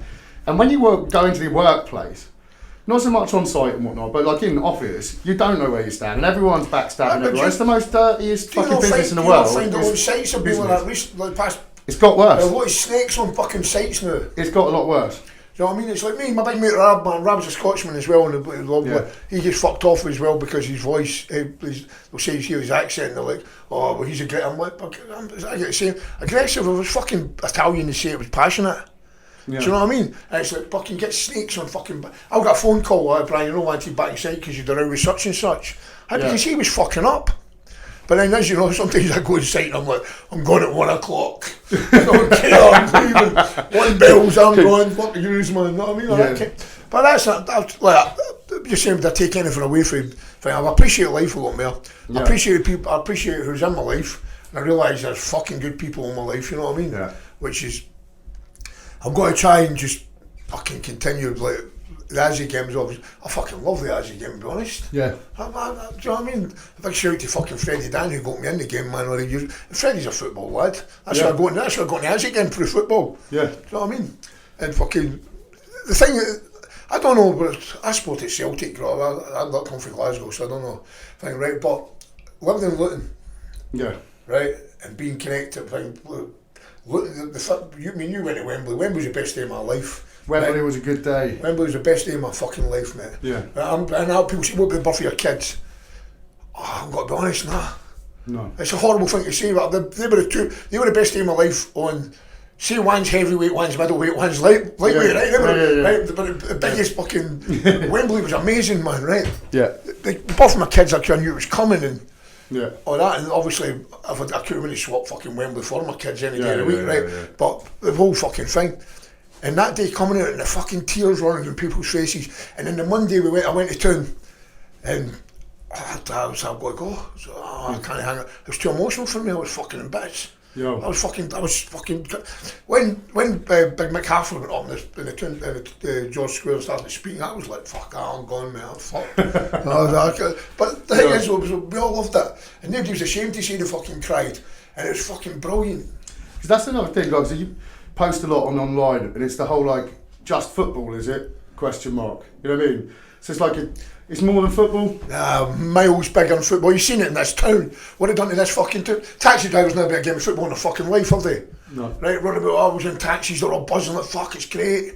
It's great, but they must have thought, well, cannot wait till they come back from Wembley. Yeah. They'll need a million taxis. Yeah. But they're all, right, the way I see it is this town, there was a machete attack in George Square. There was an Irish fucking singer in George Square, and there was a Premier League winning team being presented in George Square on a space of 2 weeks. Yeah. Right? There was, I can tell you, I can't show you the facts and figures, but in my opinion, or my belief is this, there wasn't any violence through Luton. I don't remember hearing anything. No, for 2 or 3 weeks after Wembley. Every company was on a high, man. Yeah, I mean, it would be a bit, but nothing as usual. I mean, look at a fucking 4 or 5 months ago where it was something like five fucking murders in a night or something, wasn't there? Or a weekend, 5 stabbings in a night, so stuff like that. But this town gets bashed to fuck. Yeah. Luton's a shithole. Luton's are you for fucking real, mate? It's in like various lists of the worst places to live. What's that backpacker fucking whatever his name is, some prick, and I mean the word prick off YouTube, right, going round about Luton. You know what he does? Walks round the fucking back of the Arndale, up alleyways, look at that, this is Luton Town Centre, there's a shop that's shut, all that, doesn't he touch the Arndale Centre, right, which isn't a good place, but it's fucking making it, Britain's first on the same thing as well. Trying to make it Bury Park was Luton High Street. Yeah. That was the main shopping part of Luton. Yeah, yeah. It's Bury Park, mate. It's an estate, for fuck's sake. Yeah, yeah. Do you know what I mean? That's the fucking thing, right? Because obviously, I think the stat, I'm not sure how true this is, but I've heard Luton's the most diverse town in the whole of Europe, right? Probably. And there is, but I would, because I was like, you always get that and you hear it, oh, there's a lot of this, there's a lot of that, right? And you think, right, there is. There's a massive diversity. There's like over 700 languages spoke here. There's people from all over the place over here. But there are. So there might have been some struggles because we had the EDL and we've had like, you know, a largely Muslim area like fucking riots, have we? No. No, she's my farm riots. When the riots went off, like Luton was like, never rioted. But I just think like people do that on purpose to get their fucking clickbait on there. Show one little area of the town and make out like, oh, this is what it is. Listen, when Brits first come here, they were marching here once, and I was living in Mill Street. And everyone I put on their site, and they can fuck themselves in. I know you actually done the with that Paul thing, but wasn't he never come back, he come across quite well as he goes for a man I thought was a Nazi, but he's actually that fucking Paul, what's his name, Golden, right? But they were coming to Luton and all that, and I kept putting things up, kept getting deleted. So I went for a mooch myself, and the old Bill stopped me. Are you British fuck? And I said, I fucking live there, mate.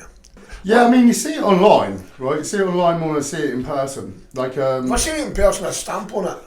Yeah, I mean, I've got a lot of pals that, you know, I've got a diverse group of pals. So, like, you know, people of different sexualities will be on the podcast, people are different, all sorts. And that's in my life, I see people like that. I just think we do have a pretty good take on society at the moment. It seems to be, but from a white angle, I suppose maybe I'm mishearing some of it. But see, this is the thing as well. Still, you're letting fucking things flow. So, see, when you done it at Wing Chun, didn't you? Yeah, a little bit. Right, when you do Wing Chun, it's all about everyone's smooth. Everyone's just smooth and let it flow, right? If we let life flow, without people pointing stuff out, oh, that fucking geezer in the Gap, kid in the Gap, fucking advert's got a monkey t-shirt on and he's black. Well, fuck me.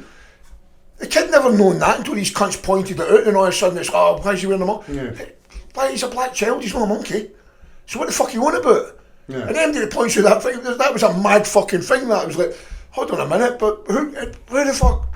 Why can you not let it run? But then, it's like, if we just let things fucking run and be the way they are, and people just never fucking, didn't bother their arse about anything else is up to it, everything be fine, however it's not, because people always done things to cover up for other fucking things, didn't they? And there just seems to be too much shit going on all the time. It's like, kind of look at the situation with us, like where we're looking at the sort of the fear of war, basically. I think, like, how many fucking shit decisions by a bunch of people have led us to the point where they're saying it's a 1 in 4 chance. Like how far back? How many decades have you been fucking making bad decisions? But I mean, look, this is the thing. It's been, when it comes down to it, mate, it's communism for the fucking word go, right, against America, innit? Right, and it's just America and Russia, and like the Russians are just right. When it comes to my thing is this, right?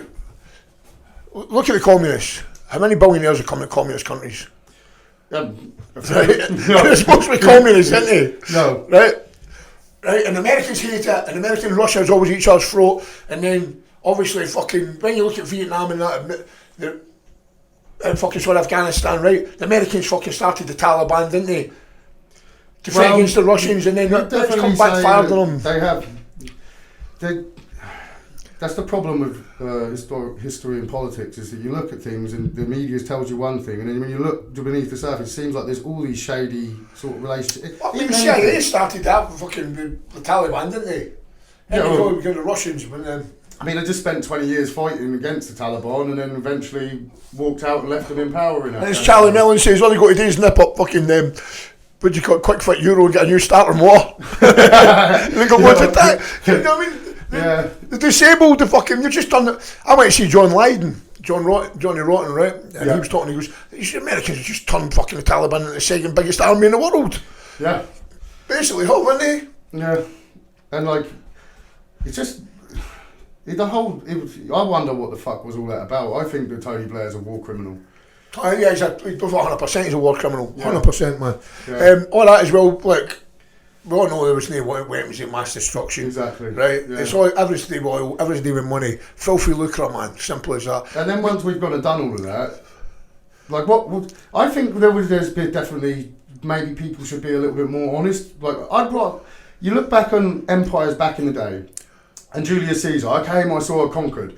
I'm not saying I fucking think that's what I want our country to be. If you're going to fucking do it, say it, right? And if your foreign policy is, we want to degrade Russia's military capability, that's why we're back in Ukraine, rather than saying, like, we love Ukraine are like...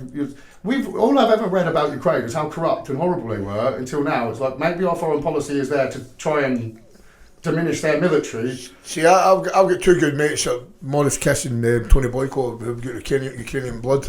Yeah. And I wouldn't even fucking stop to insult them about it. But I don't know fuck all. But I'll tell you one thing I do know about Ukraine. Fucking all these people, these lefties waving flags and everything, Ukrainians are every bit as fucking racist as the fucking next man. I've seen that in the past. Yeah. Right? But when you see what happened, when Stalin tried to get up to speed with the British Empire and everything, the Industrial Revolution, and then the Wall Street crash, and that happened, well, when Russia got up to speed with it, and then the Wall Street crash happened, it was about 10 million Ukrainians that died in famine, do you know what I mean? They've always been the whipping boys of the fucking Russians. Yeah. That was dark time. I mean, people had to resort to eating their children, all sorts of stuff. Yeah, I mean, but Russia's that kind of place. Russia's just fucking get a wide berth, regardless, man. It's just... Yeah, I mean, I'm not pro the war, to be honest. I wish that there was no war, that there was no annexing, but then I'm also, I think we kind of stoke the bear a little bit when we want to go and like expand NATO closer to the east. So it makes me wonder, like, how much was kind of just wish that we could just stop, but it's like a Pandora's box. The minute we industrialise war and technology, if you don't invest in the weapons, and if you don't, invest in cyber capabilities, but although we have to do that to have the strategic advantage and to protect ourselves, it's like while we're all doing this, it seems like it's almost inevitable that at some point we're going to have to use these things that we're investing in. Have you ever seen about Bikini Island, the Marshall Islands? No. The Micronesian Islands, right? Fucking have a look at that. It's called, you got Netflix? Yeah. Netflix is called, it might even be on YouTube now, it's called the upcoming war with China, or something like it's called, right? And it shows you about Americans bombing the Micronesian Islands, right? Right. This is fucking 1950s.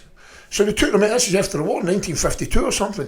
They're fucking still getting massive readings of radioactive right there. Like, the guy walks over the train, he's like, fuck my plane, sorry. Get back in the plane. Right? Fuck that for a long time. The other cunt savages and that. These people had everything they wanted. These islands are beautiful. They had everything they wanted, right? They never had fucking Wi-Fi and TV and that nowadays if it wasn't, right? But they didn't need that, did they? In the 1950s, that didn't matter anyway, right? Fucking never had any, you didn't need shit like that. You just need a woman with good tits and food, right? That's all you needed, wasn't it? And they had that, man. And they're fucking beautiful. Yo. And these fuckers come along and fucking drop a big hydrogen bomb or something on it. And when they fucking absolutely annihilated everything for 300 fucking miles around about it. Yeah, they're not carry out a bunch of medical studies on people that have been exposed to radiation and stuff like that. What was it, what's it called? Not Easter Island. Easter Island's where they done the bomb. Yeah, that's the one, right, yeah. Another one's this one, man. Planet of the Apes. Right. Remember the end of that? What have we done? Right? And he's got the Empire State Building shit. The Empire State Building's here. Yeah. Well, I think that's where we're going again, mate. do you honestly believe right there fucking how many million years old, right? And we've never had this before. Yeah. We just got to this stage, oh we fuck, it's been here before and it was a bomb. And it's went back, it's replenished itself. There's a lot of fucking... Have you watched the Graham Hancock and Randall Colson stuff about like lost civilizations? I was one on channel, one in Netflix about... Ancient Apocalypse. That's it. Yeah, that's Graham Hancock. It's fucking excellent, that is. Yeah, that's cool. Yeah, he's written some good books. I've seen like podcasts with him on Joe Rogan and stuff like that. It was Joe really Rogan's somebody, isn't he? Joe Rogan's cool. Yeah, man. I listen to Joe. He's a bit long, but when you get Joey Diaz on, man, that's it. I'm just fucking hooked. Yeah. No, I mean them two are fucking. Yeah, I like Joe Rogan. He's like the rock star of podcasts, right? Yeah, but he was a fucking cock when he was on. What was it? It was a bit like. What was the programme he fucking done? Fear Factor. The Fear Factor. He was an absolute beast of a fucking molester, wasn't he? He was like, I was like fucking. He saw student birds and that on. They're all fit as fuck, and he's like, he's proper fucking. I don't know. I've never actually watched Fear Factor. Man, really. It was my soft porn bit for a while. That Fear Factor was. What do you call it? Fucking Fort Boyard. No. Yeah, I looked about Fort Boyard. Innocent days. a bit like a Turkish like Benny Hill. No. Any special lady in the life of Brian Jenkins at the moment? Yeah, there's no. I've got a good mate, man. I've got a right good mate. Yeah, she's fucking sound. That's all I need. Cool. So, any further thoughts to speak on? Let's say it like this. Actually, what message would you like to tell the world about football hooliganism, the MIGs, the people that make it up? I don't know what to say, but I basically don't believe the fucking hype, man. Yeah. So I mean, good bunch of lads. It was a good time, great time in my life. And I say this, well, the last time I got assaulted at a football match was I was watching Scotland and England. Yeah. I wasn't there with a ticket. My mate Andy Blanche, and this you say about us football hooligans, football supporters. Andy Blanche goes and watches Hibs, Newcastle, Scotland, he'd never fucking dig his buys on watching football. Yeah. He's obsessed with it, right? Like most football fans are, but he goes over. Yeah, I met him. He come down. He's a well-known Hibs hooligan, or ex-Hibs hooligan. We walked past a pub in Farndon. We got ambushed after 20 Middlesbrough. We never come out. We stood for years. We got battled. Middlesbrough said they've just done Hibs. It's only fucking 3 years, man. We got slapped. But I'm not complaining about it. Things like that. But that was 3 years ago. That was the last time I was ever involved in anything like that. Yeah. I didn't enjoy it at all because I wasn't expecting, I wasn't looking for it. Yeah. And it was fucking quite nasty, man. For 10, 20 seconds it went. Yeah. We got fucking well pasted, to be honest. They two, Andy and Big Neil got fucking sore faces. I was going down, so I dived underneath the fucking barrier, which I wasn't too impressed with myself, but I never done it. But it was here, I was getting my head kicked and fucked, I was hitting the deck. Yeah. Trying to come back through it, which is fucking one of them, man. It's fucking. We never ran, we stood when they come out. Yeah. Fucking front. We still think we can see, look, lads, it's only fucking 3 years. Yeah. That lasted That's long. A different situation. That lasted long, did it? I've squared up to the geezer and Andy punched him, and that was it. We just get fucking wiped out. But we're in our 50s, then. Yeah. I don't know. It's a thing of the past. Yeah, I don't know, man. I'd still love to. Look, if I thought I could fucking still do it, yeah, right, and not get nicked and go back to jail for it, I'd fucking do it. Yeah. I would do it. You couldn't. Look, if you had to fill that bottle of water you've got up there, right, with the feeling I get fighting at football, yeah, it'd be worth £1 million. Yeah. Right? You couldn't bottle it. I'm fucking telling you that for a fact, mate. Right? The buzz, the fucking, and the love I've got for them people, man, is unbelievable. Right? And that's the truth. But I'll get fucking great mates, man. No, some people might think I'm a wanker, but I can give two fucks, right? I've got the, don't get me wrong, man, in the past when I was putting a rake of weight on and that, and people like, hey, you put on weight, I could tell they were fucking diving me to land in my fucking face, right? But my mates were just like taking the piss, right? Proper. But you see people pretend you're fucking pals, they're just waiting, like Lang's losing his teeth or that kind of stuff. But when I went to hospital, man, I could have easily been a fucking victim. People didn't have to come in, like, show their fucking love and all that kind of stuff, and I liked it. To the extent I liked it. When I came out, I was touched by it. I wouldn't say I fucking liked it. It was just, it was nice. It was nice to know, but I would rather know being in that situation. I'd rather not know about these things. Fucking hell, yeah. And on the subject of women, if it wasn't for that woman, fuck me, she phoned me up in the morning and she said, "You're right," and I said, "I'm fucking agony." And she said, "Go to the doctor." And my phone wasn't, the battery was fucked, so I just threw it on the couch, picked my Kindle up and went to the hospital. And then she came walking in later on, and I was like, "How the fuck did you find me?" She goes, "I've got to get old Paul, put the door in." She's not my girlfriend, but I'll tell you what, she's not like that, but she's my pal, best pal, and she's a fucking woman. And if it wasn't for her, I'd have fucking been dead, mate. I'm telling you half the time. Like, she fucking basically, before as well, when me and her were going out on drinks and all that, there was a time when I wasn't getting to see my son, but so me and her were going to go to Luton. There was a time when I could went into Luton Town Centre, got drunk, stabbed fuck at somebody.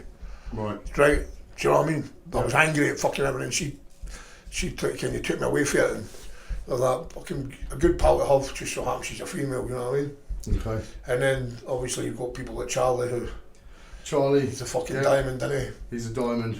He certainly is. When he phoned me up and told me he had cancer, I nearly broke down.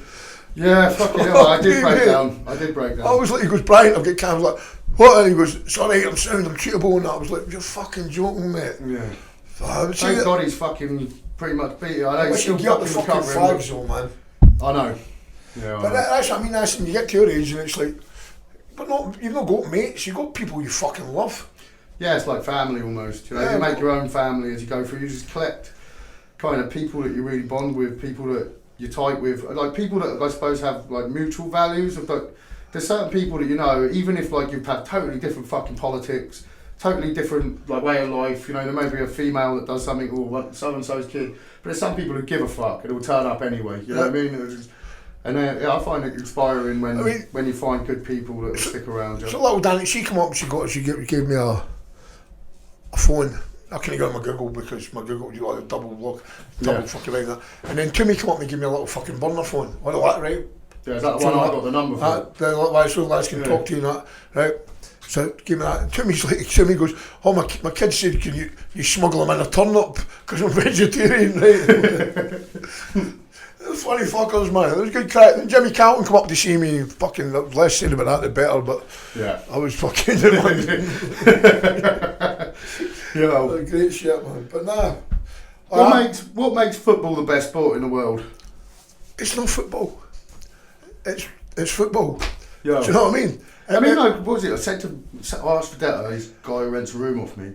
I said to him, "You got any suggestions of anything to bring up if I'm going to do a football podcast about like?" He's a massive Luton fan, you know, goes to the games, he that's his life, is football. And he was like, "I can't really think of anything, to be honest, you know." But then the one thing he did mention, which I thought, "Oh, that's cool as fuck," he said, "Well, like, football's not just football." It's not like he goes, "You think about fucking football," he goes, "even in fucking World War II, so the Germans and English played fucking football on Christmas Day." World War One. World War One. World War One. And I was like, yeah, well, that's powerful shit. Yeah. Listen, the Hearts, McRae's Fusiliers, or McCann's Fusiliers, I think it is, was a whole Hearts team that went down and fucking joined up straight away when World War One broke out. But it's not, do you know what I mean? It's like, there's nothing else, right? There's nothing in the fucking else that I can think in the whole world that would unite me with people. Fucking, I know people from Europe. Yeah. You know what I mean? I know fucking hooligans from Belgium, fucking Holland, fucking German hooligans, right? And they're all fucking sound like the couple of Belgian. The Antwerp played out here, fucking half the key, mate. Yeah. Then some Anderlecht boys come out for a look.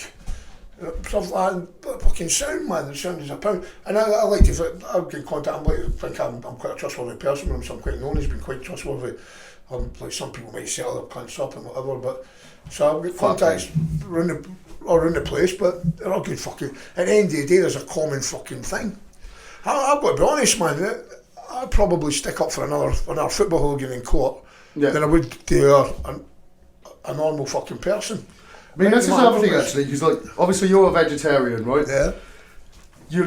You hate fucking any kind of animal cruelty. I despise it, man. Despise that. You'd hurt a human before you'd hurt an animal. I'd fucking destroy a human. I wouldn't hurt an animal. Before you'd kill a dog. Listen, I'd bit chunks of humans, man. I would never touch a dog. I can't touch dogs, mate. I've always had this theory. It started out as red flags in dating, and I was like, if you don't like dogs and you don't like children, you're probably a fucking mean person. If you like football and you like dogs, I'm like, right then. Yo, shit. So anyway, let's wrap this up. Let's leave it on this. What's the predictions for Luton going forward in the game? We've